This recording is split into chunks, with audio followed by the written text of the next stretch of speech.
Housing Roundup number 9, Restricting Supply by Zvi Mowshowitz. I'd split the latest housing roundup into local versus global questions. I was planning on waiting a bit between them. Then Joe Biden decided to propose a version of the worst possible thing. So I guess here we are. What is the organizing principle of Bidenomics? Restrict supply and subsidize demand. 1. This was the old counterproductive Biden proposal. Unusual Wales. Biden to propose $5,000 credit for first-time homebuyers per WAPO. The rich. House prices about to go up $5,000 everywhere. Under current conditions, this is almost a pure regressive tax, a transfer from those too poor to own a home to those who can afford to buy one, or who previously owned one and no longer do.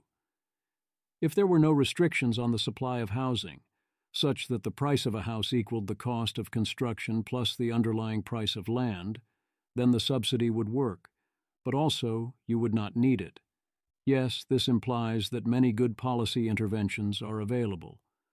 Biden then literally doubled down on this proposal, which Tyler Cowen correctly labeled "from the era of insane economic policy." Joe Biden proposes to pay new homeowners $9,600 of taxpayer money at $400 per month for 2 years. Why are we transferring money from existing homeowners and those who cannot afford to home to this particular middle group? To be fair to Joe Biden here, and I initially made this mistake as well, no prices will not rise by almost $9,600 per house, allowing existing homeowners to capture all the loot in an accounting sense. Only about half of home buyers are first-time purchasers, and by buying, they are using up a valuable one-time resource, so my guess would be this only increases home values by about $5,000. Also note that if all home values go up by $5,000, that does not mean that homeowners are that much wealthier unless they own more house than they need.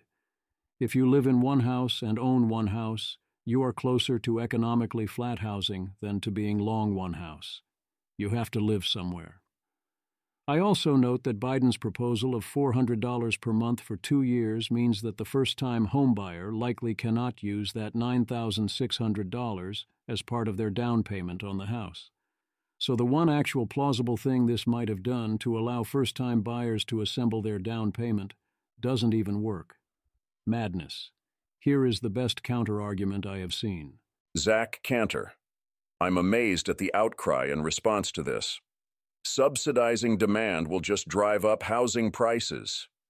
Anyone smart enough to understand the fundamental irrationality here should be smart enough to know that the goal isn't to drive down housing prices, but rather to buy votes. G. Fodor. At this point, it is so ridiculously corrupt and stupid. I would rather we just be transparent and set up online auctions for my vote to be bid on. He is right, of course. I am aware that this is centrally a fully cynical bribery scheme to buy votes, with at most a minor amount of being so foolish as to think this might accomplish anything else. But that's not all. It can get so much worse. Daryl Fairweather. From Biden's just-released housing plan, this lock-in effect makes homeowners more reluctant to sell and give up that low mortgage rate, even in circumstances where their current homes no longer fit their household needs. The president is calling on Congress to provide a 1-year tax credit of up to $10,000 to middle-class families who sell their starter home, defined as homes below the area median home price in the county, to another owner-occupant. This is mostly a giveaway to banks. Families are staying in their homes because banks issued what for the banks are highly unprofitable mortgages. So we are going to bribe families to prepay horribly unprofitable mortgages. Also note that if there is no such mortgage, we are literally handing people checks exactly because they own their home, in exchange for paying the costs of moving. Also, we reduced mortgage insurance premiums by $800, which sounds like another transfer from people without homes to people with homes, and a complete disregard for how insurance is supposed to work. Why does Biden keep trying to write public checks to richer than average Americans, ultimately funded by poorer than average Americans? Why does he seem so keen on finding new ways of stealing taxpayer money for them? Yes, there is a real issue here where we have less dynamism and mobility than we would like, and people feel unable to move. If we want to solve that, we can stop having the government bribe people into long-term fixed-rate mortgages designed as if to create exactly this problem, at least as a first step. Waiving the requirement for title insurance seems somewhat more justifiable, given that it typically pays out only 3% to 5% of premiums. That certainly does not sound like a product anyone should buy, let alone one we should force them to buy. Nor does it sound like anything that happens in a remotely free market. Oh, they say, we can fix the distribution issue, because we are also going to force prices up via paying people $25,000 in down payment assistance when buying their first home if they haven't benefited from generational wealth building associated with home ownership.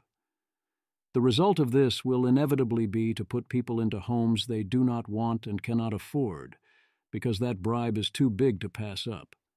Also, they plan to fight egregious rent increases in order words to impose rent controls, confiscating private property, and destroying the housing stock. Why should a price increase ever be illegal on the federal level? Reading all this makes one wonder where such people think money comes from and where it goes. Who do they think is paying for all this? How do they think this impacts various markets? Do they have any idea how any of this works at all? Here Matt Iglesias goes over some things the federal government could do that might actually help. He says, the issue isn't that the Biden administration doesn't get it. I agree that they get we need to build, but then they go ahead and do all these other things anyway. So while there is one level where they get it, there is another level where they very clearly don't. In other rent control news, Emmett Shear has a proposal. Emmett Shear, rent control is a transparently terrible idea, but has a city ever tried price caps per square foot on rental housing? If set right, that would at least accomplish the theoretical goal by preventing luxury housing while leaving cheaper housing untouched. Of course, it has all kinds of nasty potential side effects, like any time you intervene in the free market. Wealthy people would on the margin consume more by renting much bigger houses since they can't spend more per SQFT, but it seems less horrible. There is the danger that it drives everything into sold housing rather than rented, but I think that should only impact the higher end. The biggest issue will be variance in prices making the cap wrong locally, I think. I mean, if the cap is set high and maintained high over time, they tend to drift downward, then this is less harmful than other rent control rules, but only because it applies less often and where it matters less. The result is effectively to ban renting out units with sufficiently high value per square foot. If the place is that valuable, it should be easy enough to convert it to a condo or co-op. So that is what would happen. Not a huge tragedy, but rather pointless destruction of all high-end rental stock. His thinking seems to be that this would ensure that the quality of the housing stock was worse, because that is good actually? Alex Cross, why is preventing luxury housing good? Emmett Shear, makes the housing that gets built more affordable. I mean, sure, if you want to destroy the housing stock of a city only down to some threshold, then you can use a pinpoint form of rent control that substitutes only for highly selective aerial bombing. That does not make it a good idea, unless it is a compromise that kills other worse rent control. I wrote that a week ago, speaking of which. Restrict supply and subsidize demand. 2. Rent control. Despite recent Supreme Court decisions saying he would be immune from prosecution, Biden is determined not to use aerial bombing to level our cities. Instead, he is proposing a second-best solution. Joe Biden, his Twitter account.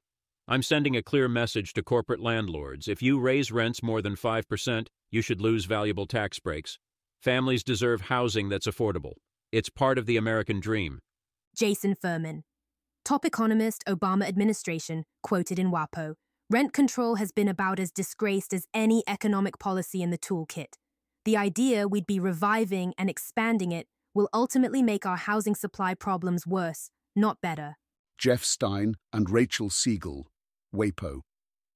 White House officials, however, say the rent cap would give short-term relief to renters before an estimated 1.6 million new housing units become available in 2 years, which should also drive down prices. The Biden plan would only apply to rental units for 2 years, by which point, in theory, this fresh supply would alleviate costs. The extent to which those defending this rule simply do not believe in private property boggles the mind. Jim Parrott. It would make little sense to make this move by itself, but you have to look at it in the context of the moves they propose to make to expand supply, said Jim Parrott, non-resident fellow at the Urban Institute and co-owner of Parrott Ryan Advisors. The question is, even if we get all these new units built, what do we do about rising rents in the meantime? Coming up with a relatively targeted bridge to help renters while new supply is coming online makes a fair amount of sense. Sigh. The good news is that, 1, this will never pass. 2, this is implemented in a triply ham-fisted way to mitigate its worst impacts. A. Limited to removal of a tax break. B. Limited to landlords with 50-plus apartments. C. Limited to a 2-year period. D. Limited to as yet unconstructed apartments. The last two give the game away. Biden's team realizes that if you imposed rent control on newly constructed apartments, people would build far fewer rental apartments. Their solution? Don't yet today propose confiscating the wealth of those who create the housing stock we need tomorrow. Instead, today, confiscate the wealth of those who already created housing stock. They're stuck. Then tomorrow we can discuss the housing stock we build today. I say Biden's team because Biden does not seem to know what his policy is. Eric Levitz, video at link. Biden has not just been having difficulty with extemporaneous speaking, he's also been struggling to read speeches off a teleprompter. Here, he mistook text promising a 5% cap on rent increases for a cap on rent increases larger than $55. Paul Graham, this is painful to watch. Rent control is already a stupid idea, but he misreads the 5% on the teleprompter as $55. That means he doesn't even remember what his own policy is. Jesse Single. I 100% think this is not because he is lying, but because he is not capable of reading off a teleprompter in a coherent, accurate way at this point. Alex Tabarrok. Biden is doing everything he can to drive me away. Terrible policy that he flubs by reading 55 off the teleprompter instead of 5%. This is different from confusing names. This is a rather large conceptual error that one only makes if one is reading off a teleprompter without understanding the words. It would also be a complete disaster to actually cap rent increases at $55, which in major cities would often be well below inflation and is remarkably close to a de facto ban on rentals. Whereas a 5% cap, with 3% inflation, for only a 2-year bridge period. Shouldn't that be mostly harmless, as the advisors claim? Except, of course, builders of real estate can see that future too. Fool me once, shame on you. Fool me twice, can't get fooled again. If I am a landlord, I act as if this rule is permanent. There is nothing so permanent as a temporary government program, so I'm going to game it out as if it was permanent. Even if it is not permanent, the seal has been broken. So I need to anticipate that my temporary rental agreement could turn into a permanent seizure of my property at any time. Indeed, I wonder the extent to which even proposing this policy as the president does great harm for exactly this reason. The 50-plus apartment rule is, if the tax break is substantial, de facto a ban on landlords that long-term own 50-plus apartments in hot rental markets. What would inevitably happen if this was implemented and seemed likely to be permanent? When the market rent increases are substantially above 5%, the large landlord will sell the relevant apartments to new smaller landlords. Then the smaller landlord raises the rent. Then, probably once things cool down or the rent has been made safely high enough, if things are likely to remain cool, they likely sell those apartments back to large landlords again. So this involves a lot of real estate commissions and negotiations and weird contracts, and tons of extra work and paperwork and wiping out of landlord reputations and relationships that tenants could count on before to get back to where we started. In the case of buildings with more than 50 apartments, this gets somewhat awkward, as the building ownership will need to be divided. In some cases, they'll give up and convert to condos. Also, of course, everyone will raise all rents somewhat higher, in anticipation of perhaps needing to raise them in the future, and to compensate for the related expenses. And also, large landlords will stop trying to improve apartments and start skimping on maintenance, as they always do under rent control. That's kind of a best-case scenario for implementation. The bad scenario is that this creates pressure to lower the 5% cap, or inflation gets higher so as to effectively lower it, and there is pressure or worries about pressure to extend the rule to smaller landlords and future buildings soon, or perhaps federal rules on what a fair base rent would be in the first place. Once rent control starts, it gets stricter and more oppressive. So anticipating that, expect somewhat of a decimation of the rental housing stock. So in short, the impacts would be severe, but nowhere near as severe as the full version. But if this led or looked like it would lead to the full version, it could quickly end up being the full devastation version, wrecking all our rental markets.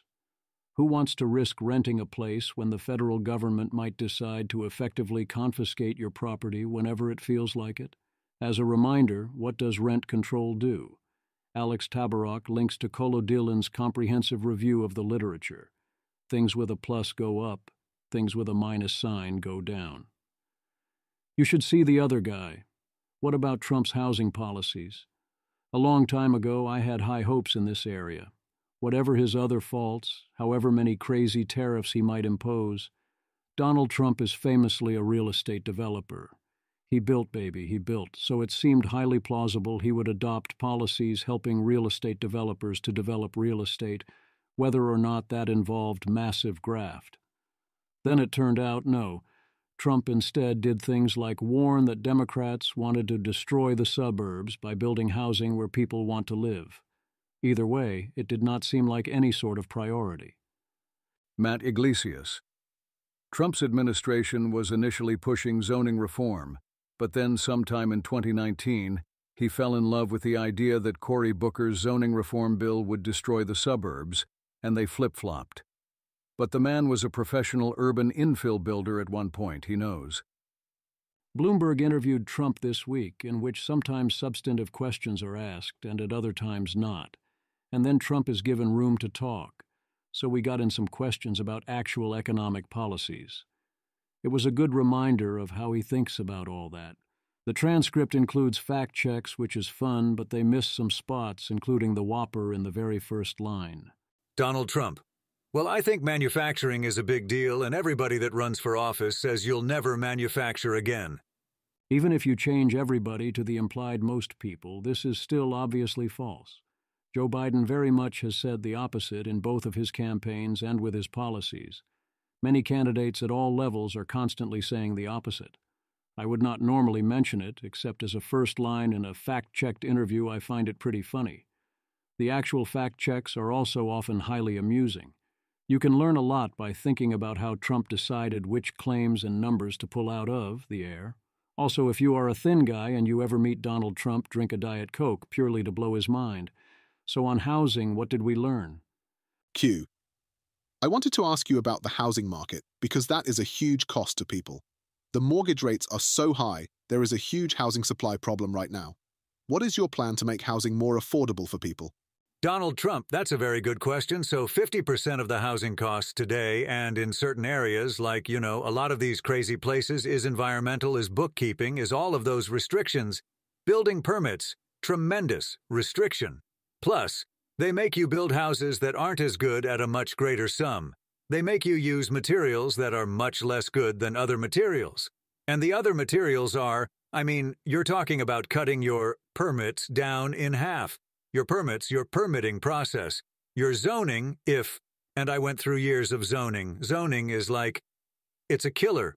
But we'll be doing that, and we'll be bringing the price of housing down. The biggest problem with housing now is that you have interest rates that went from 2.5% interest to 10%. Can't get the money. So, I don't know if you can stop at 10, because if you can't get the money, that means it's higher. But people, they can't get financing to buy a house. Other than calling for lower interest rates at various points, Trump does not take this or other opportunities to talk about any actual actions on housing. He does not actively talk rent control or subsidizing demand, But neither does he back up his complaints about permitting and regulations with any plans or intentions to fix that. No, he's focused on getting rid of regulations in other areas, like AI. Of course, there are other things going on with the presidential candidates than the places where I focus, but I leave such discussions to others. Stop restricting supply. The Anglosphere has a big problem. Gary Winslet. Never ask a man his salary, a woman her age, or an Anglophone country how its housing policy is going. Here is a scatter plot comparing the number of dwellings per 1,000 people and the change in this metric over the past 10 years across various developed countries and regions. The vertical axis shows the current number of dwellings per 1,000 people, while the horizontal axis represents the percentage change in this figure over the last decade. The chart groups countries into three main clusters: developed Europe, shown in blue, with steady growth and generally high dwelling numbers, the Anglosphere, in red, showing stagnation at lower levels of supply, and East Asia, in grey, demonstrating robust growth from a low base. Countries are individually labelled, with some nations like Portugal, Finland and France showing higher growth rates, while others like Ireland and New Zealand have lower current dwelling numbers and minimal growth. There is a solution. Daryl Owens. Evan Mast did a study, highlighted by the Minneapolis Federal Reserve, on the city's flat and declining rents, finding that for every 100 market-rate apartments built, 70 existing apartments were freed up in low-income neighborhoods.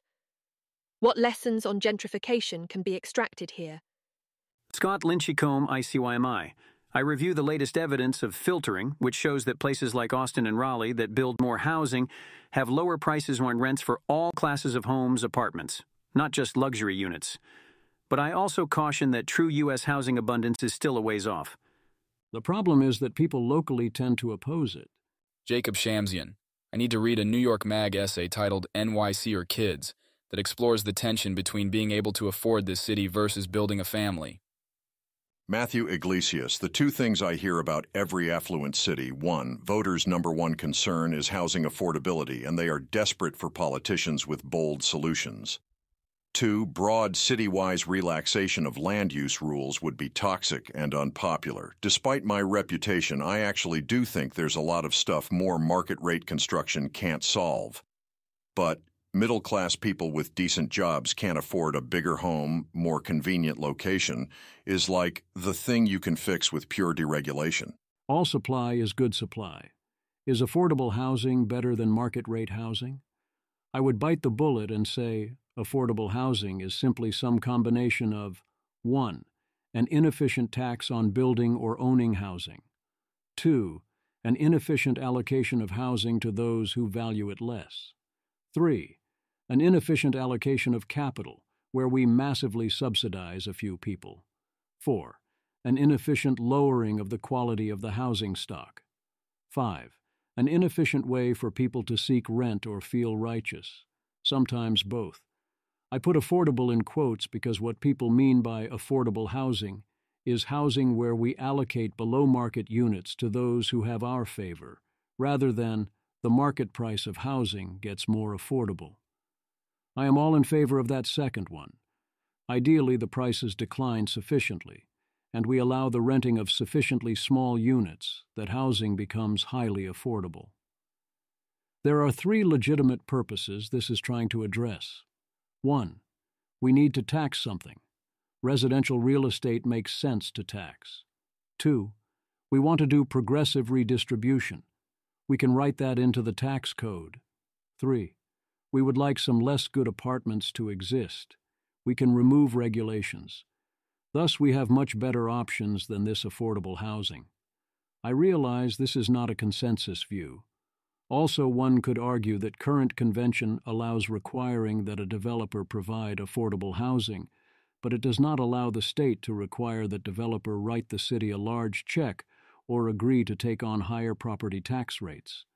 So while affordable housing is never first best, it could in practice often be superior on the margin to the alternatives. What should be clear to everyone is: 1. More market rate housing is good. 2. More non-market rate housing is good. 3. A combination of more of both is also good. 4. The problem is too little of one, not too much of the other. Matthew Iglesias, we have some of the longest-standing YIMBY organizing efforts here in D.C., but there isn't really a single strong pro-housing person on the council championing ambitious legislation and big ideas. It's very disappointing. Martin Austermuller. I mean, D.C. has by no means been perfect, but there's been loads of housing construction in recent years, and the city has put more money into affordable housing than most comparable jurisdictions. The D.C. Council also passed an updated comp plan. The main criticism has been that D.C. has allowed too much market-rate housing, hasn't invested enough in fixing public housing, and hasn't done enough to enforce existing tenant protections. And some criticize the continued existence of single-family zoning. Matthew Iglesias, yes, this is what I mean. The dialogue in D.C. is about whether there is too much market-rate housing when we should be arguing about how to create dramatically more of it. Right now, 0 people on the council are championing the cause. Right now, the council is debating how much to raise taxes and how much to cut services in order to address a big fiscal crunch.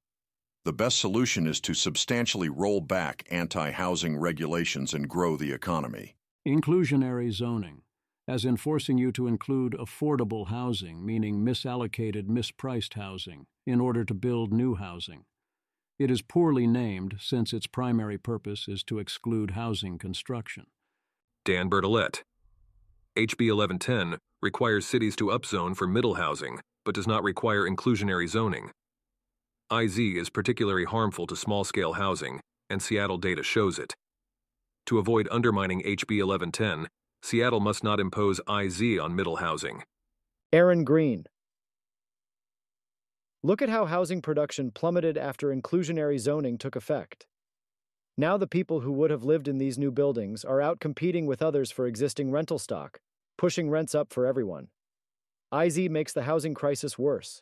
Here is a line graph showing the 3-month moving average of applications for permits of new housing units from January 2012 to January 2023.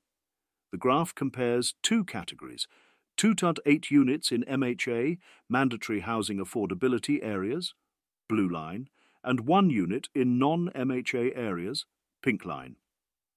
The blue line shows a general upward trend until April 2019, marked as MHA takes effect, after which there's a noticeable decline. The pink line remains relatively stable throughout the period, with slight fluctuations. Both lines show a sharp decline towards the end of the graph, labelled Rates Rise. This visualization appears to be tracking the impact of the MHA policy and interest rate changes on housing permit applications in different areas over time. As always, San Francisco found a way to make this more of a disaster. The city tried to specify a wide variety of conditions for who can rent its inclusionary units and rules on how much owners can charge. And the whole thing is such a mess that 80% of the units are sitting empty. The city fails to deliver a tenant they are willing to let lease the apartment and are unwilling to let someone else rent it instead. Chris Elmendorf suggests some obvious potential fixes via giving some window for qualified renters to appear, after which the units can be leased to a market rent tenant. That would work, but misunderstands what the city cares about: the worst take, offered for contrast and humor, because yes, you can do so much worse than rent control.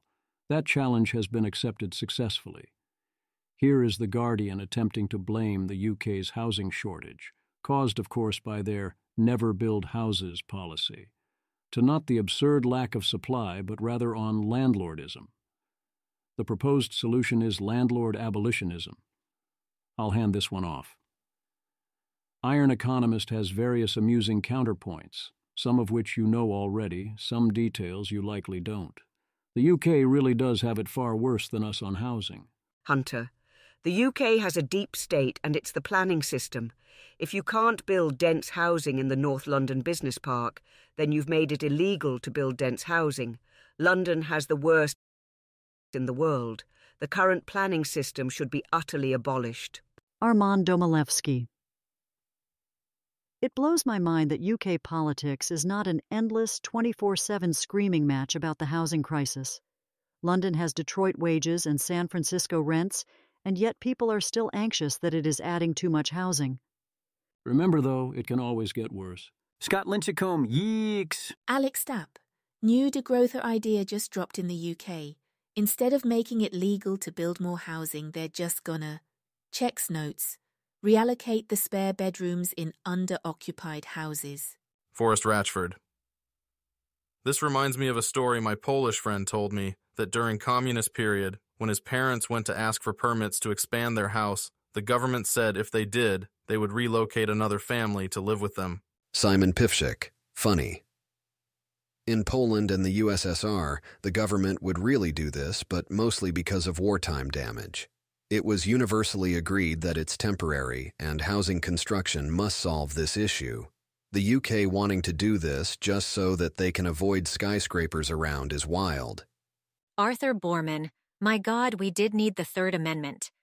Stefan Horn.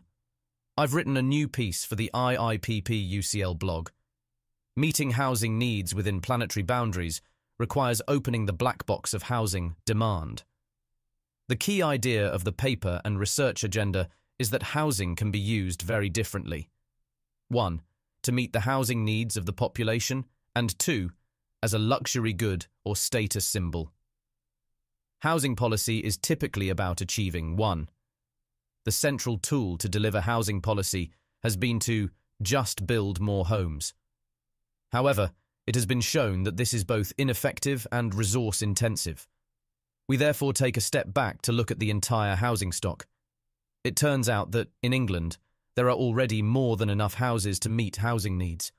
But a large part of the housing stock is not used to meet housing needs. Around 19% of bedrooms in England are second or further spare bedrooms. You see, here is a bar graph depicting the distribution of bedrooms, in millions, by their use in a housing market based on calculations from the EHS 2019-20. The graph shows that the majority of bedrooms, 55.7%, are meeting needs, while a significant portion are spare. 25.2% are single spare bedrooms and 17.4% are in homes with 2 or more spare bedrooms. A small percentage, 1.7% of bedrooms, are in empty homes or second homes. The graph also indicates a housing shortage, with 1.5% of bedrooms lacking due to overcrowding and 0.3% lacking for the homeless population. This visualization provides a snapshot of bedroom utilization and housing needs across different segments of the population. Ian Mulhern. Astonishing fact from Stefan here. 44% of bedrooms are spare rooms, and about 20% are second-plus spare rooms. Readers added context. This statistic comes from an unusual definition of spare bedroom, which includes 2 teenagers having separate bedrooms as involving a spare bedroom, because the teenagers could be sharing one of the rooms instead. Housing, overcrowding. Bill, page 6. Gabriel. NGL telling people that the government is going to take away your spare bedroom instead of allowing the redevelopment of crumbling buildings from the 80s into medium density. Mixed-use housing has got to be one of the worst political strategies ever conceived in a democracy. Yoni, it's so much worse than that. In NIMBY, England, your teens have to share a room. Sam Bowman. This surprising result comes from using a definition of spare bedroom that, among other things, describes 2 teenagers having separate bedrooms as involving a spare bedroom, because the teenagers could be sharing one of the rooms instead. Definition 4. For the purposes of the bedroom standard, a separate bedroom shall be allocated to the following persons. A. A person living together with another as husband and wife, whether that other person is of the same sex or the opposite sex. B. A person aged 21 years or more. C. 2 persons of the same sex aged 10 years to 20 years. D. 2 persons, whether of the same sex or not, aged less than 10 years. E. 2 persons of the same sex where one person is aged between 10 years and 20 years, and the other is aged less than 10 years. F. Any person aged under 21 years, in any case where he or she cannot be paired with another occupier of the dwelling so as to fall within C, D, or E above. So yeah, do remember that it could be worse, or you could look at Stockholm, where a powerful tenants' union holds rents are much as 50% below the market, and wait lists for rent-controlled apartments average 20 years. By the time you get to the front of the queue, you probably already own a home. But who are you to turn down such a deal? Where and with whom people want to live. That's two key things about houses. They need to be where people want to live, and they need to enable people to live with the people they want to live with. Kevin Erdman, via Alex Tabarrok, tackles the with whom portion of the problem. We have an all-time high in houses per capita, but we also have less people per household. Here is a line graph showing the change in household composition from 1966 to 2023. The graph tracks four metrics: persons per occupied home, adults per occupied home, persons per home, and adults per home. All four lines show a general downward trend over time, indicating a decrease in household size. The persons per occupied home line, in red, starts highest at around 3.3 in 1966 and decreases to about 2.6 by 2023. The persons per home line, in orange, follows a similar pattern but at slightly lower values. The two lines for adults, in black and blue, show less dramatic declines, with adults per occupied home remaining relatively stable around 2.0 throughout the period. This graph illustrates a long-term trend towards smaller household sizes, with fewer children per household being a major factor in this change. I am actually surprised that adults per home has been this stable and this high. Given other trends, the drop in children still has to be accounted for. There is also the issue of where you want to live. If no one wants to live in St. Louis anymore, which is mostly true, then the extra empty houses in St. Louis give people a free option that no one wants, but are limited in their ability to solve our problems. Scott Sumner points out that the declining number of people per household means we can effectively have a housing shortage even when we have more units supporting fewer people. This is not a huge effect, a 4% decline in household size, but it matters. Jeremiah Johnson. The empty quadrant is one of the most replicated findings in housing research. There are expensive cities that don't build. There are cheap cities that do build, and there are no cities that build lots of housing and still see very high housing costs. Here is a scatter plot comparing housing affordability and new construction rates across various U.S. cities. The vertical axis shows the median price-to-income ratio, indicating housing affordability, while the horizontal axis represents the annual number of new housing units built per 1,000 existing units from 1990 to 2013. The chart is divided into quadrants, highlighting different patterns. Cities like San Francisco and San Jose appear in the upper left, with very high prices but low construction rates. Most cities cluster in the lower left quadrant with more moderate prices and lower building rates. A few cities like Las Vegas and Raleigh are in the lower right, combining relatively affordable housing with higher rates of new construction. Jeremiah Johnson. But that chart's data only goes through 2013, you say? Sure. What if we use a completely different data source and time period? Top right quadrant is still empty. Here is a scatter plot illustrating the relationship between housing production and home prices across various locations, likely representing different cities or regions. The horizontal axis shows the average number of housing units built from 2000 to 2019 per 1,000 existing units in 2000, representing the rate of new housing construction. The vertical axis displays the Zillow Home Values Index as of 2019, indicating home prices. The plot reveals a general trend where areas with higher rates of housing production tend to have lower home prices, as evidenced by the concentration of data points in the lower right quadrant. Conversely, locations with lower housing production rates often exhibit higher home prices, as seen in the cluster of points in the upper left portion of the graph. This visualization suggests an inverse relationship between housing supply growth and price levels in the housing market. Jeremiah Johnson. It works for both overall price level as well as changes in price level. No city that has large increases in inventory also sees increases in housing cost. Upper right still empty. Here is a scatterplot illustrating the relationship between changes in apartment supply and rent prices across the top 150 U.S. housing markets as of June 2024. The horizontal axis shows the year-over-year percentage change in apartment inventory, supply, while the vertical axis represents the year-over-year change in effective rents. The graph reveals distinct patterns.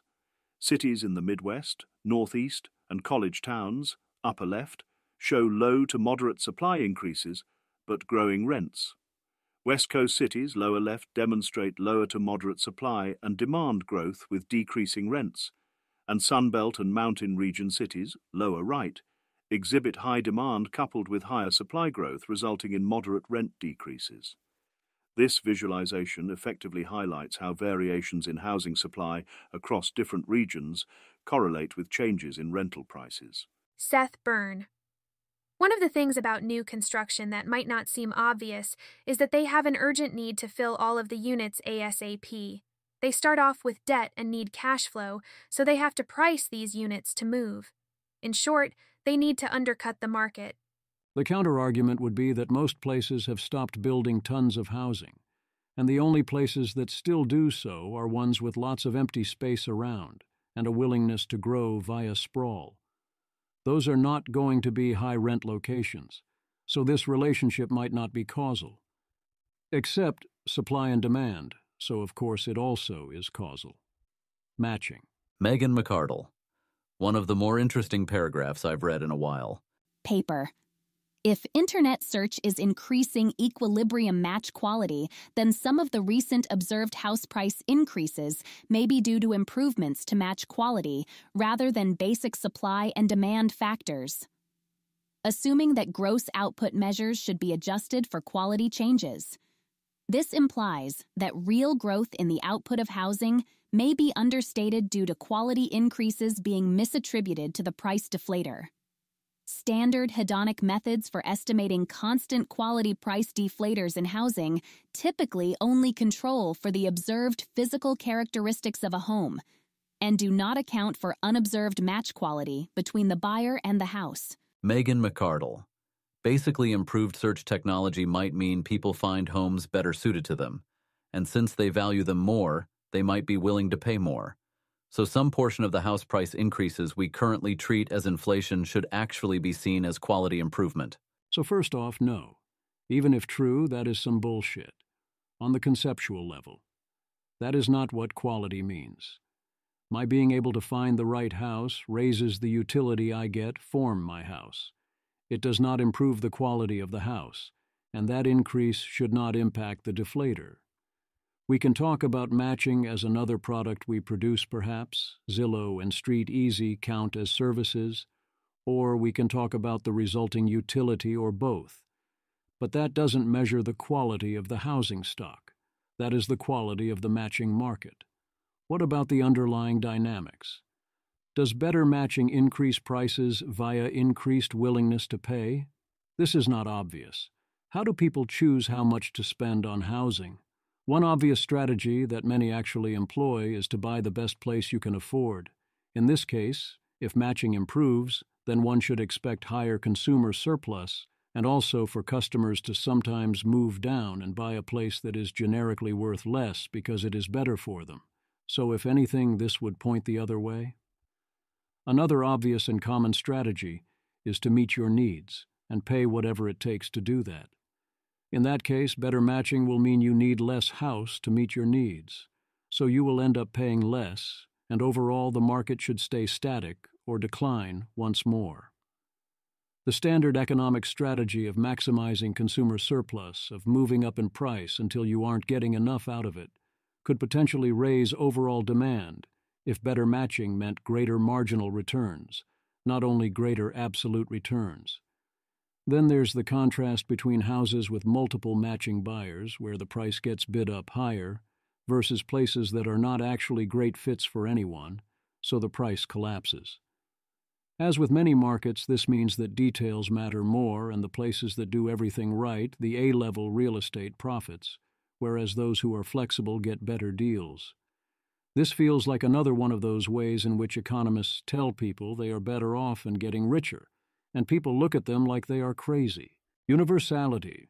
Why do I want Balsa to help us intervene in housing at the national level rather than the local and state levels where all the action has been so far? Because if you act everywhere at once, then everyone knows they are not the target, that their particular neighborhood will probably not much change in relative terms, and they can accept the deal. Kevin Erdman. The irony of the immediate YIMBY project is that the solution, that we need to legalize and build 10 to 20 million extra housing units, sounds outrageous. And yet, if those units were equally distributed across every city, would be barely noticeable in the built environment.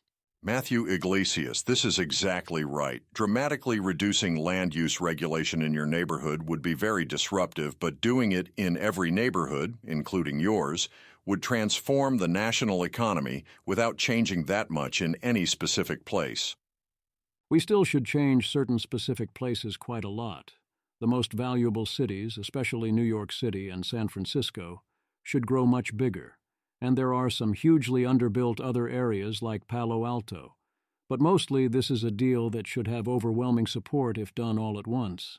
Here's some rhetoric that I presume is not helpful, although obviously true. Matthew Iglesias' YIMBYism makes leftists insane because it should legal to build apartment buildings where there is demand is obviously correct, but they also don't want to admit that a significant social problem could be ameliorated with less regulation. The value of land. If you own a home, you own two things.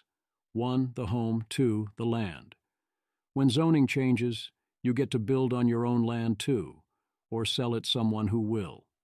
It is not crazy to think that the land might go up more than the home goes down. Alas, this does not seem to be the case. Harlow Pippinger. If you're a YIMBY and homeowner, do you believe you're supporting policies that will cause you to forego thousands in home equity?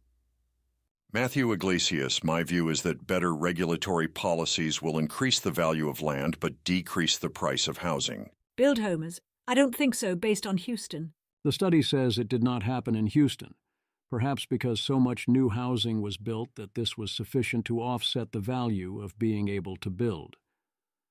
Ben Southwood here walks through the obvious fact that if all the homeowners of Palo Alto got together to turn it into the density of Lower Manhattan, they would come out massively ahead, creating, by his estimate, $30 million in profits per household.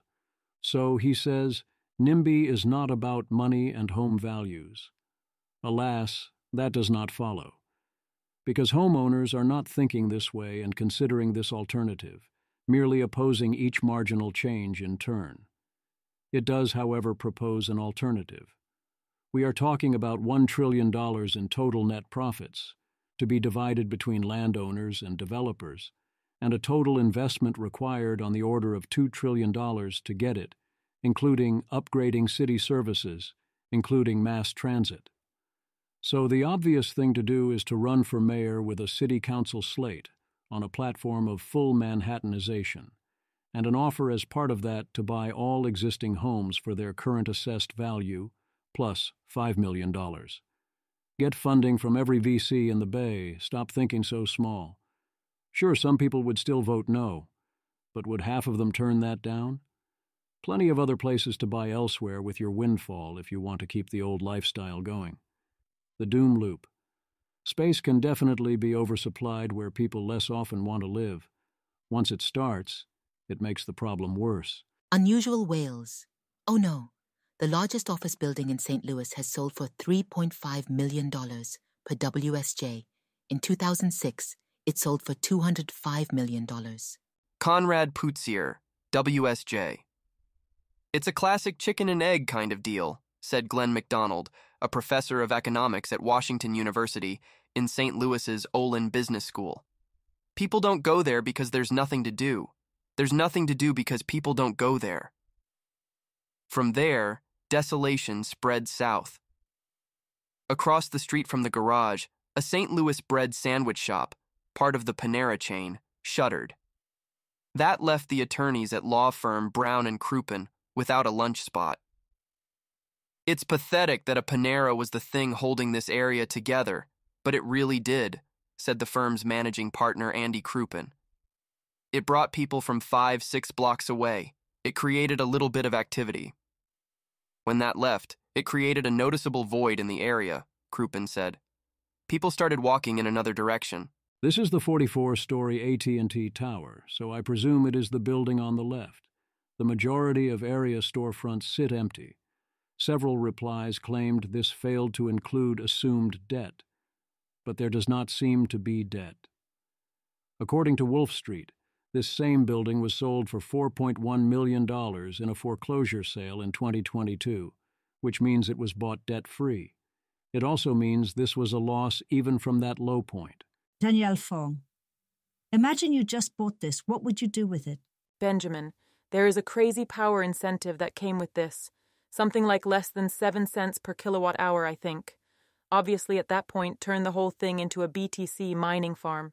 The obvious play is to convert a lot of this to housing plus commercial space, while leaving some offices for those same people. Indeed, one could imagine building one hell of an intentional community and world community hub with this much space, and there would then be plenty of space to include what would effectively be a convention hall on a few floors, and other public areas. I imagine one could get really creative, if the law allowed it. But the regulatory issues and costs of conversions have defeated many who have tried in St. Louis already, and I am assuming anything like this would be a giant mess. And of course, the $3.3 million is almost exactly $0 when compared to the cost of upkeep. Claude estimates that cost at between $5.6 million and $8.7 million per year, including property tax of 3% on the new value of $3.5 million, although you would get some discount on that if the building was largely unoccupied. So in a sense, the cost to own in a practical sense here is on the order of $100 million, or about $2 million per floor, or just under $100 a square foot. I am actually rather excited by what you could do with a building like this at a price like that, assuming it was in good physical condition, and especially if you had the budget to make supplementary investments in the area.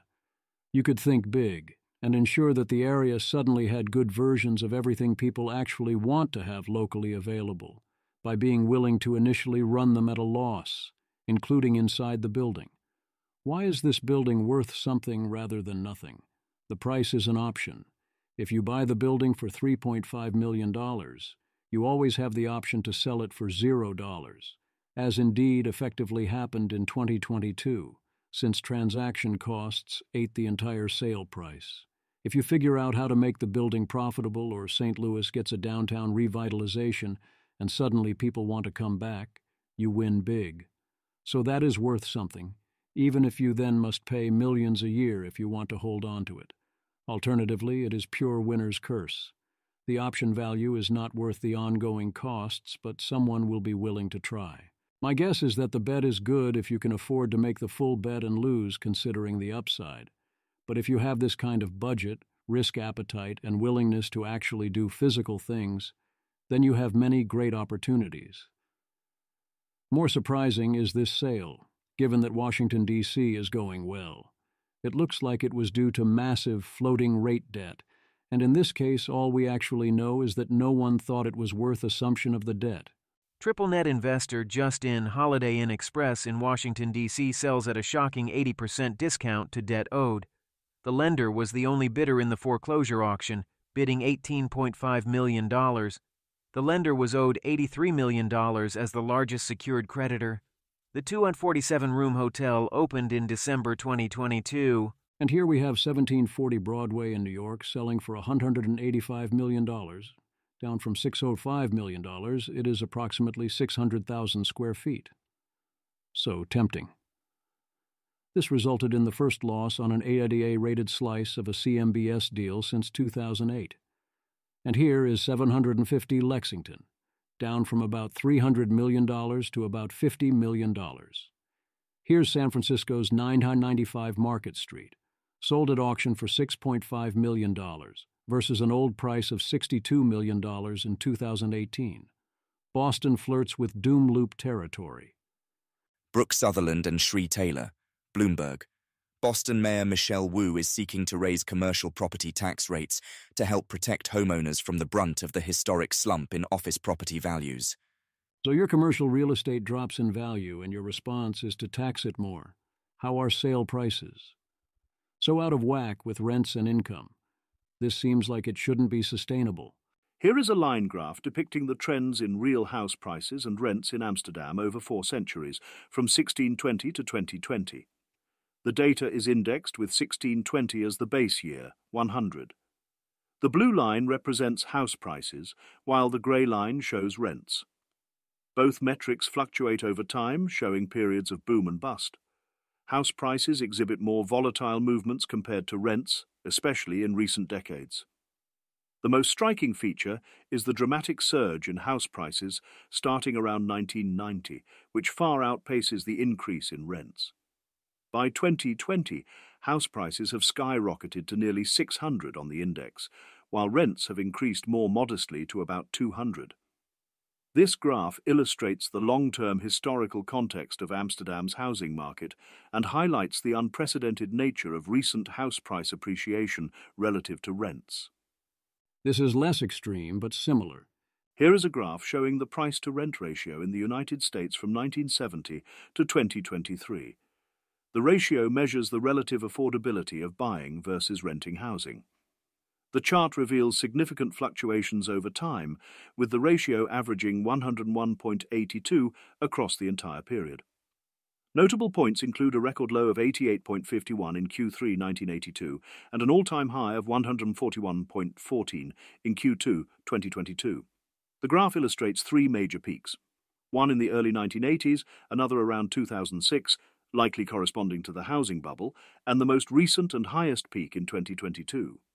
The latest data point shows the ratio at 135.01 in Q4 2023, indicating that housing prices remain high relative to rents compared to historical norms. This trend suggests that buying a home is relatively expensive compared to renting in the current market. It is especially baffling given the recent jump in interest rates. With a 3% fixed-rate mortgage, sure, a 140 ratio is not so crazy. At 7.22%, it seems pretty crazy. After other costs of ownership, that makes ownership very clearly unprofitable versus renting. In general, why does the rent-to-price ratio change so little when interest rates move? Thomas Pueyo also notes that population has previously been going up. Soon it will begin going down, as it already started doing in China. Declining demand follows. He has a bunch of other speculations as well. Questioning superstar status. What if the superstar cities like New York and San Francisco are not superstars after all, and merely closed-access cities? Kevin Erdman makes that case.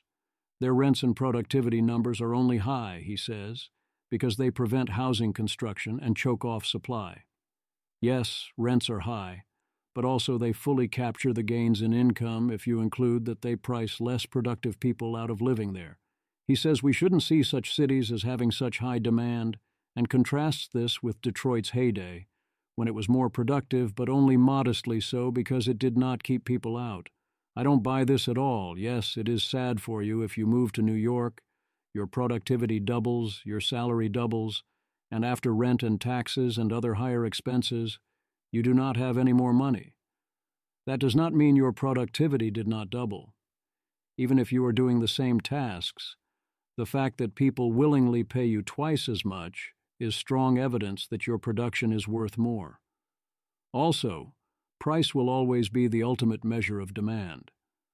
So when he says it isn't remotely clear that demand for living in Los Angeles is higher than Dallas, really Dallas-Fort Worth, because Dallas-Fort Worth grew by 77% from 1995 to 2022, it seems like Dallas itself only grew about 30%, while LA only grew by 10%. Again, look at prices and population, or ask people where they would live if the economics was similar. Yes, some people will prefer Dallas for political or social reasons, or because of particular people there, but obviously most people would, if given the choice where money canceled out, rather live in Los Angeles or in the version of Los Angeles that was growing faster. He also highlights other trends and especially points to house prices dramatically declining in poor areas of cities like Atlanta due to inability to get mortgages in the wake of the financial crisis and the subsequent tightening of lending standards. This seems to now be fully reversed, but the inability to get mortgages remains, forcing people to rent, and the lack of interim building forced rents up. Well then, that sounds like a problem that should fix itself in terms of rental stock. In terms of mortgages, that is a policy choice, but as always, if someone is saying no one can afford to buy a house, one can respond that the home ownership rate is up rather than down. So that's weird. Window shopping. A flashback I continue to not understand. Zvi Mowshowitz, October 10, 2022. A remarkably high share of the responses to "Why is it illegal to have a bedroom without a window?" seem to be willing to bite the bullet that it should be illegal for me to have the blinds down and the window closed. J3K. Wow, I had no idea. I almost think a bedroom with no windows would be desirable, as I only use the room for sleep and tend to expend a lot of effort preventing light from coming through the window. Zvi Mowshowitz. Yeah, that's the funny part in all this. If everyone was like me, we'd make sure all the windows were in the common areas and the bedrooms were always dark. And now... Kiat Austin. Windows should be a human right, said Juan Miro, an architecture professor at UT Austin who has advocated against windowless bedrooms. Headline, Austin outlaws the construction of windowless bedrooms. Saint Rev. Dr. Rev. Imagine the society we could build when the upper middle class forces even more of their preferences and consumption habits on the rest of us in increasingly ridiculous and unsustainable ways. Luis Guilherme. Building windows wouldn't be hard if fire codes didn't require more than one staircase. Both together severely limit what you can build. Tracing Woods. This is a petty case, but I'm always fascinated by those who use the language of human rights to remove them. I want to ban people from building things I dislike becomes, with the wave of a hand. My preference should be a human right. Neat trick if you can manage it. Dan Elton. Some problems with windows in the bedroom. More noise. Harder to maintain consistent temperature for sleep. Higher heating, cooling costs. Need to install blackout curtains. Extra cost. Need to be maintained. Otherwise, light trickles in from moon, street lamps, etc. The first thing a large percentage of people I know do when they move into a bedroom is to do all they can to functionally destroy the window. As a reminder, no, this is not about real safety. Many such bedroom windows offer no meaningful means of egress or entry. I continue to see this as obviously and exactly backwards. Windows in a bedroom are a mixed blessing at best. Yes, you get a reminder of when it is light or dark outside, but in exchange that interferes with your sleep. Not ideal, my blinds are down most of the time and I paid a lot to effectively get rid of my giant window most of the time. Whereas windows in living areas are obvious goods and of much higher value. So my preference order would be 1. No requirements because people capitalism solves this.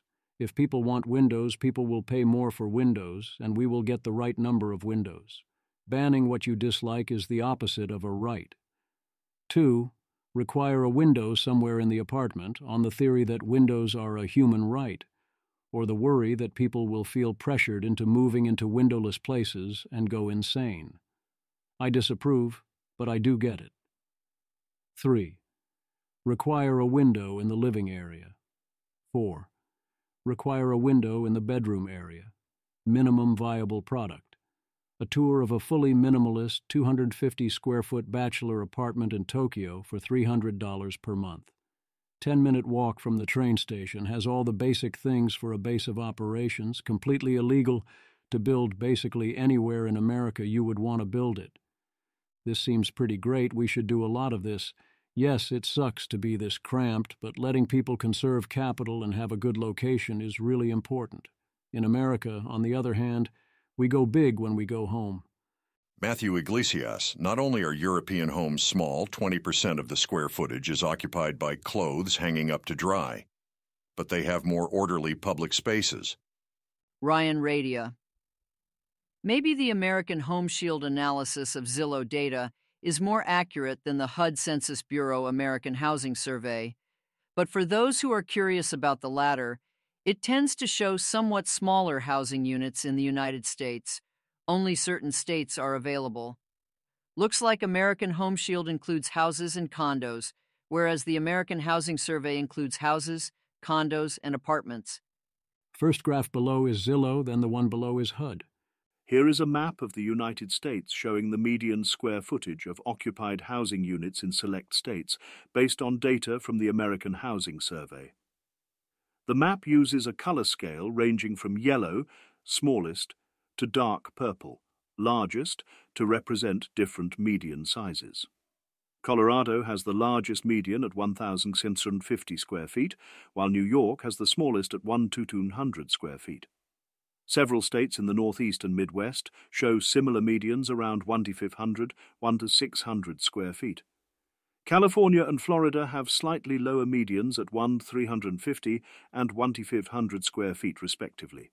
The data appears to be from 2019 or 2021, depending on the latest available year for each state. Here is a map comparing average home sizes in square feet across the United States and Europe. The map uses a color gradient from yellow, smaller homes, to dark purple, larger homes, to represent the average square footage in each state or country. In the US, most states have averages above 1,800 SQFT, with some western states like Utah, 2,800 SQFT, and Colorado, 2,464 SQFT, showing the largest averages. In contrast, European countries generally have much smaller average home sizes, mostly below 1,300 SQFT. The United Kingdom averages 818 SQFT, while Romania has the largest average in Europe at 1173 SQFT. This visualization highlights the significant difference in typical home sizes between the two regions, with American homes being substantially larger on average than their European counterparts. You know who goes small and stays home if they have one? The UK. Anna Clark, Director of Policy and Public Affairs at the Housing Forum. UK housing planning, economics, house building, social policy views are my own. Cambridge-based, UK houses the smallest in Europe, out of the counties they had data on, and all of Europe way smaller than the US. Unsure whether this is a bad thing or not. Yes, I am going to go out on a limb and say that having tiny houses in general is bad. Having more house is good. The counter-argument is that having smaller dwellings is good for the UK in the sense that the amount of housing seems permanently fixed. So if you only have so much space, you need to divide it into smaller locations or you'll be even more short on housing than you already are. Construction costs. This is a cool chart. From What Makes Housing So Expensive? By Brain Potter. This is the hard costs. Here is a pie chart illustrating the cost breakdown for constructing a new single-family home, according to data from the National Association of Home Builders, NAHB. The chart divides the total cost into various categories, with framing being the largest expense at 16.8% of the total cost. Other significant components include foundations, 10.9%, electrical work, 6.6%, plumbing, 6.3%, and HVAC systems, 6.0%. The chart also details smaller expenses such as flooring, insulation, and landscaping, providing a comprehensive view of where money is allocated during home construction. This breakdown gives insight into the diverse range of materials, labor, and systems that contribute to the overall cost of building a new home. Brian Potter. The above graph is color-coded. Green is the structural framing. Blue is exterior finishes, including doors and windows. Orange is services, electrical, HVAC, etc. Red is interior finishes and appliances. Dark grey is foundations, and light grey is outdoor work and landscaping. And if we look at a similar breakdown of tasks given by the Craftsman Construction Estimator, we see a broadly similar division. The most striking thing here is that there is no one striking thing. Construction costs are lots of different little things, not one big thing. Also note that this excludes the direct costs of dealing with regulations and zoning and approvals and permits and such, and also the cost of the land. Some additional costs shown in original post. Brian Potter. Per the NAHB, on average hard costs are about 56% of the total costs. Soft costs, including builder profits, are about 25%, and land costs are about 18%. We see that hard costs are roughly 50-50 split between materials and labour, and we saw something similar when we looked at how the cost of individual construction tasks has changed over time. Elevator action. Stephen Smith has an editorial in the New York Times discussing the absurdity that is the cost of and rules around elevators in America. Stephen Smith. Elevators in North America have become over-engineered, bespoke, handcrafted and expensive pieces of equipment that are unaffordable in all the places where they are most needed.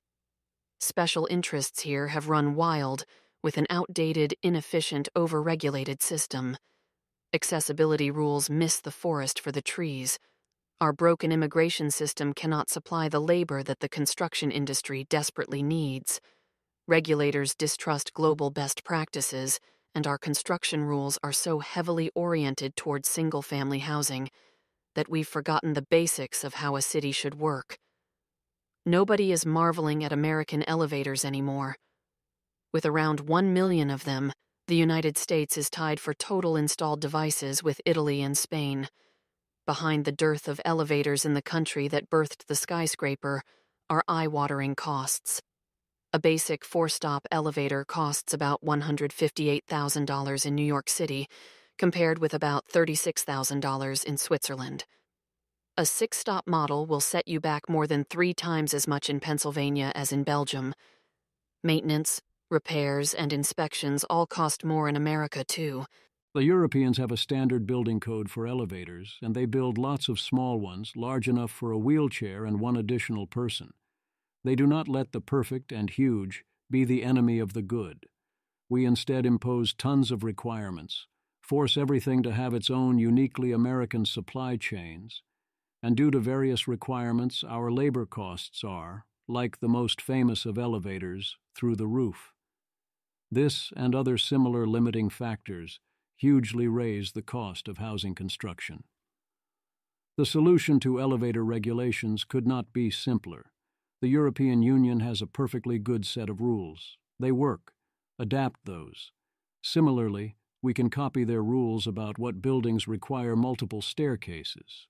Or even better, let developers choose. You can either follow the local rules or you can follow the EU rules. Easy, simple. 1-page bill. Yes, that means that various first responders might not be able to use some elevators to transport some types of equipment. But when Switzerland has twice the elevators per capita as New York City, the first responders cannot use the non-existent elevators at all. The bigger apartment buildings, where the amount of passenger traffic and number of apartments served justifies a larger size, will still choose to build big. The market will demand it. And all those little buildings can get little elevators. There is also the problem of the elevator unions, which it seems are of the pure rent extraction variety. Stephen Smith. Architects have dreamed of modular construction for decades, in which entire rooms are built in factories and then shipped on flatbed trucks to sites for lower costs and greater precision. But we can't even put elevators together in factories in America, because the elevator union's contract forbids even basic forms of pre-assembly and prefabrication that have become standard in elevators in the rest of the world. The union and manufacturers bicker over which holes can be drilled in a factory and which must be drilled or re-drilled on site.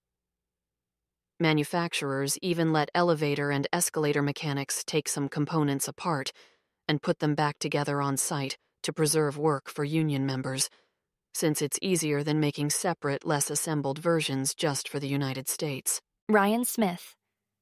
And if you're in multifamily, you know how unreliable most elevators are and the exorbitant ongoing maintenance costs involved.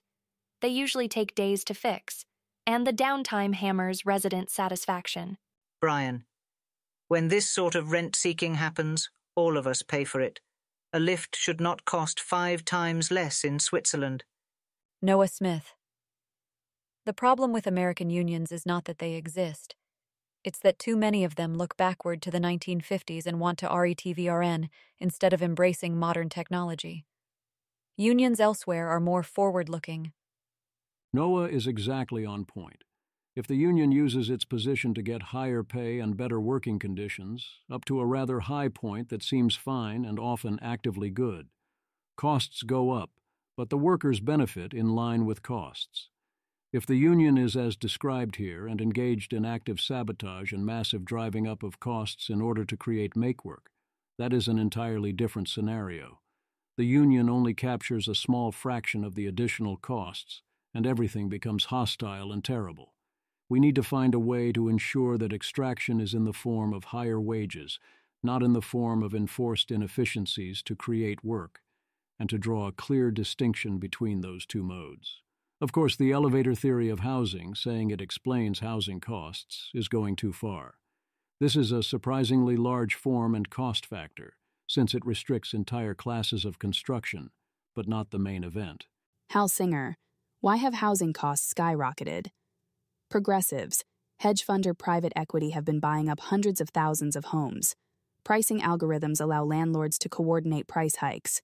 New York Times. Op-ed.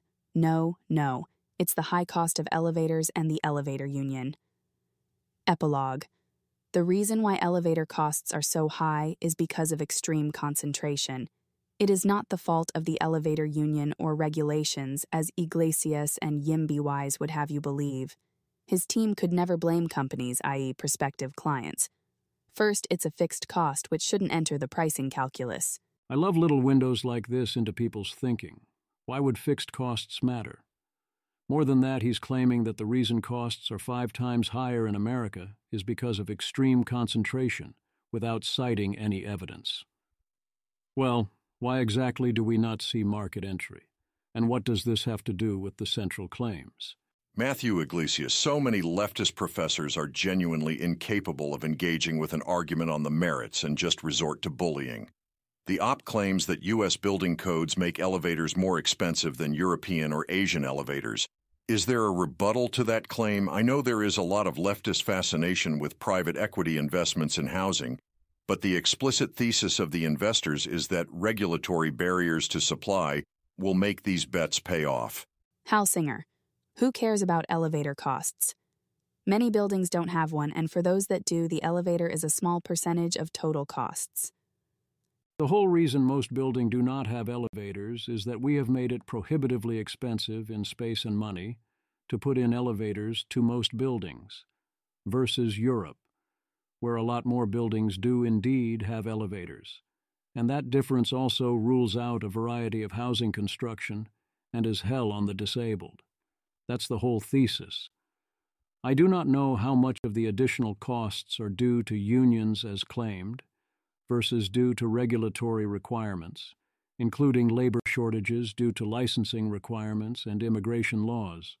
All of that, of course, is constantly on my fix-it agenda all around. This is not the biggest problem facing those who wish to build housing. Fixing it would still make a substantial difference, on the margin, to one of our biggest problems. Housing theory of everything. It remains mostly true, I think. Tweets from Zach Weinberg. The reason everyone feels poor is because of housing prices and nothing else really matters is a view I hold stronger by the day. Nabil Qureshi. I genuinely think housing scarcity in near cities explains 80% plus of the vibe session and the pessimism you encounter when you talk to practically anybody nowadays. It's way worse than it used to be. I've lived in both NYC and London, and in both cities this has gotten significantly worse in my memory. You now often need to write personalised letters to landlords just to convince them to rent you their place, and 100+ applications for a single place is super common. I sympathise with but the economy is so wonderful, look at the GDP number go up people, but sometimes I want to send them this quote and ask them to go talk to normal people once in a while. I assume that the 100+ applications are because of rent control. Otherwise, you can respond by raising your price. Tyler Cowen only attributes about 15% of the UK's economic problems to NIMBY, or 25% if you count energy restrictions. disagreeing with well-informed British people he spoke to who said 50% or more. I am in the 50% or more camp. Indeed, I think this is more than 100%. As in, if the UK was allowing and even encouraging energy, including wind and nuclear, and allowed housing construction throughout the country, then the UK would be booming even with all its other problems. Tyler's main cause is that the UK is not making products people want to buy, that there was a specialization mismatch. There probably was a mismatch, but I think that dynamism would have allowed that to be solved without issue. I definitely would not blame 20% of the issue on Brexit. Zoning by prohibitive permit. Be careful what you wish for. Pacific Legal Foundation, in Sheets v. El Dorado County. Today, the Supreme Court unanimously ruled that legislatures cannot use the permit process to coerce owners into paying exorbitant development fees. The ruling, a major victory for property rights, will remove costly barriers to development, thereby helping to combat the housing crisis. The fee in question was $23,000, supposedly for traffic impact. It is obviously crazy to claim that a single-family home will cause that much damage to traffic. I could see a case that it could lower property values by that much by increasing supply, by lowering each of 230 properties by $100 or something like that, although the owner intends to live on the property. If this changes the rule from "you can build a house but you owe us $23,000" to "you can build a house and pay us $230, then that is good on the margin. I worry that is not the relevant margin. Instead, I worry that this payment, while outrageous, is also a mostly non-destructive and not so distortionary tax. If your new home is not generating $23,000 in surplus for you, then there is no great loss that you could not build it.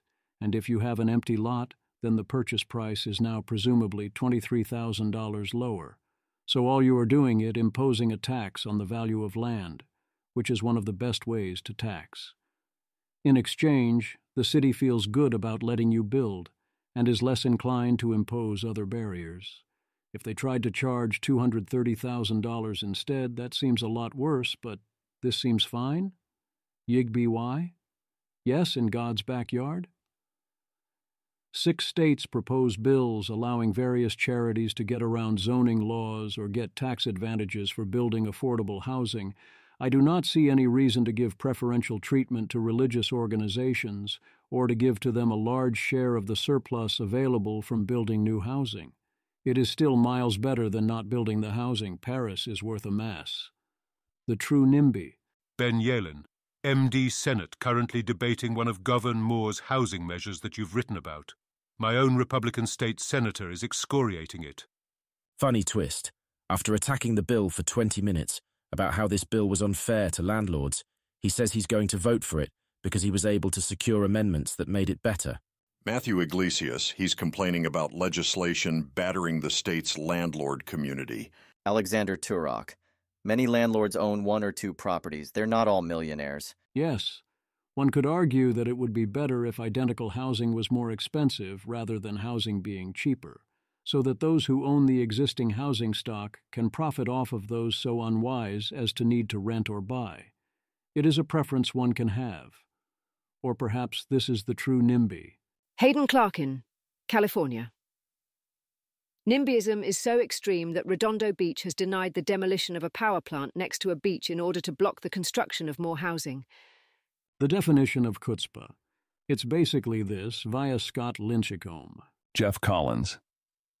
A Los Angeles County judge found that charter cities aren't subject to Senate Bill 9, the 2021 duplex law that allows up to 4 homes to be built on a lot in single-family neighborhoods. The law fails to accomplish its stated purpose of creating more affordable housing, and therefore doesn't meet the high bar of overriding local control over zoning. Superior Court Judge Curtis Kinn said in a ruling released Wednesday, April 24th. SB 9 is neither reasonably related to its stated concern of ensuring access to affordable housing, nor narrowly tailored to avoid interference with local government, Kinn wrote. Affordable refers to below-market rate housing, Kinn wrote. The state gave no evidence to support the assertion that the upzoning permitted by SB 9 would result in any increase in the supply of below-market rate housing. Yelling the whole point of building more housing is to lower the market rate so all the housing is more affordable. You absolute dimwit fatwads might feel good, but the polite version does not seem to be working. So restate the stated purpose then, or require that one of the 4 homes be affordable housing in the narrow sense. Or perhaps something more drastic, like removing all zoning over residential and commercial buildings entirely from the bastards. They can keep the industrial restrictions if that's how they want to play it, provided you include at least some affordable housing. In other housing news, Emmett Shear explaining once again that if you stop restricting supply of housing, cost to buy will converge to cost of construction, which would drop prices in areas like Manhattan by more than half. Crossover issue, using federal subsidies for a housing project can trigger NEPA, at which point you might be better off without the subsidies. Even if we do not fix things in general, we should absolutely change this rule, so that subsidies alone do not trigger NEPA. Rhetoric. Governor of Oregon uses Legos to illustrate that when demand exceeds supply, prices go up, and poorer people can't buy houses, whereas if you build more houses, then prices go down, and also everyone can have a house. Quite good. Does this help? Tesho Akindale. Density allows everyday people to outbid the rich for land. This is not quite right, since cost per square foot goes up if you build higher. And also if you go bigger as a builder, you will want bigger profits. It does seem mostly right, and it excludes the impact on overall supply and thus price level. I doubt this line will work. It does have the benefit of being true. Michael Cannon, rent control does not make apps cheaper, it alters the price, not the underlying economic reality that gives rise to that price. IOW, the apt is still expensive. RC just lets tenants consume surplus it steals from landlords, other renters, until quality falls to match the price. Cannon's 5th rule of economic literacy. The price is never the problem. Or on the flip side, wow. Alex Stapp. This article from the London School of Economics is quite possibly the worst housing policy analysis I've ever seen. What's their magic solution that gets around the law of supply and demand? Headline: Solving the housing crisis without building new homes. Stephen Hoskins. I am begging the London School of Economics to understand that houses provide both shelter and location.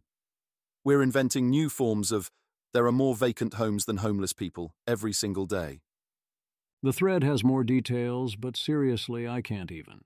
No, a bunch of price controls and redistribution is not magically going to fix having less supply than demand, and forcing the nominal official price to be a non-economic number does not help. And no, housing in places people do not want to live does not substitute for housing in other places where those people do want to live. Although I do think we can and should do some work to give people reason to want to move to the less desired places, especially if they are currently homeless. But the homeless mostly do not want that.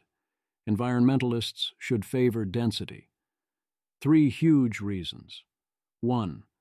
People in denser areas consume vastly less carbon. 2. People in denser areas have lower fertility. 3. People in denser areas take up a lot less space.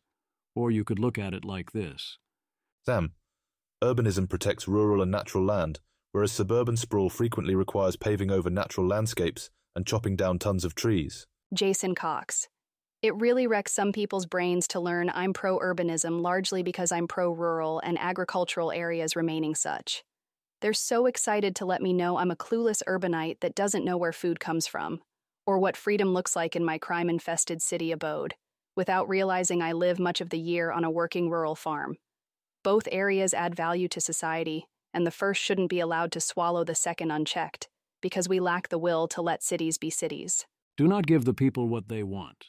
We all know the various definitions of democracy. One major problem with democracy is people do not know economics. It shows. Rent control polls around 87%. The only thing ahead of it is property tax control, meaning California's Prop 13, a true nightmare of policy, arguably worse than rent control. The people want to not pay taxes and to not pay market rent, and for existing residents to collect these economic rents forever, and to the extent they realize there is a price to pay for those things beyond that no one can ever move, They want others to fit the bill. They also want a renter tax break and housing vouchers to go with the homeowner tax break. Why not give everyone a tax break and free money? Oh, right. Meanwhile, the policies that are underwater are allow people to build apartment buildings, and the close one is to reduce parking minimums. So yes, their favorite policy in relative terms is give us money. What a shock. But mostly there is not much voting one's interest. Chris Elmendorf. But do any of these policies matter when push comes to shove, and voters have to make trade-offs with policies like abortion, health care, minimum wage, climate? Yes. Rent control is near the top, W property tax controls, IZ and Wall-Stu restrictions not far behind. Also, people who want rent control and wall. Saint restrictions care a lot more about these policies than do their opponents, whereas opponents of market rate infill development care somewhat more about it than do the proponents. Joey Politano, rent control, property tax control, down payment subsidies, and inclusionary zoning requirements, all polling at like plus 80%. I care quite a lot about opposing rent control, but I am the exception. The whole thing is deeply sobering. People do not want the things that cause housing to exist. Yet somehow, in many places, YIMBY policies are happening anyway. And in many other places, there is tons of popular NIMBY red meat available and the politicians do not take it. Something is working, and has been working for a while. One must ask, what allows our civilization to survive at all? Why do we get to tax things and pay some of the bills? Why is there some housing rather than none? Housing construction in the UK. Missed the window for last time, but it's happening? Rob Wiblin, Keir Starmer is the prince that was promised. YEMBY Alliance. New. Local residents will lose the right to block house building, Keir Starmer will announce today. New. Keir Starmer will unveil plans to build 1.5 million houses over 5 years by forcing councils to approve new homes, including on the Greenbelt, warning that those who refuse will have development imposed upon them as part of a zero-tolerance approach to NIMBYism. The Times. The Prime Minister has pledged to make the UK the fastest-growing economy in the G7, but economists warned that it would take a growth miracle for Labour to avoid painful trade-offs. King's Speech. Local residents will lose right to block house building. The government said it intends to be robust, with any local authority failing implementing the new rules in a timely manner. Sir Keir Starmer will pledge to take the brakes off Britain by removing the power from local people to block new homes and infrastructure. I especially love this being called explicitly a zero-tolerance approach to NIMBYism. The Times. The Labour leader will unveil plans to build 1.5 million houses over 5 years by forcing councils to approve new homes, including on the Greenbelt, warning that those who refuse will have development imposed upon them as part of a zero-tolerance approach to NIMBYism. The funniest possible thing. If you give Indigenous people the right to do what they want with their land, and it would be highly profitable to build housing on it, guess what? Jason Crawford, quoting, "Because the project is on First Nations land, not city land, it's under Squamish authority, free of Vancouver's zoning rules, and the nation has chosen to build bigger, denser, and taller than any development on city property would be allowed." Warren Wells. As a non-Indigenous person, I would simply avoid telling Indigenous people what the Indigenous way is. Kane. The best parts of left NIMBYs losing their minds about Indigenous people building new homes is the leftists telling the Indigenous people they're being Indigenous wrong. Scott Sumner points out this is very much the pro-wilderness solution, as those people have to live somewhere.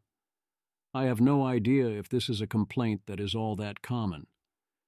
As usual with such matters, the people who are very loud mostly represent a highly unpopular viewpoint. Stanford hates fun, but if you really hated or truly loved fun, perhaps you would get the law to do something about the fact that 94% of elevators on campus have expired permits. The author of the article is sufficiently on board with hating fun that this is framed as an actual safety issue.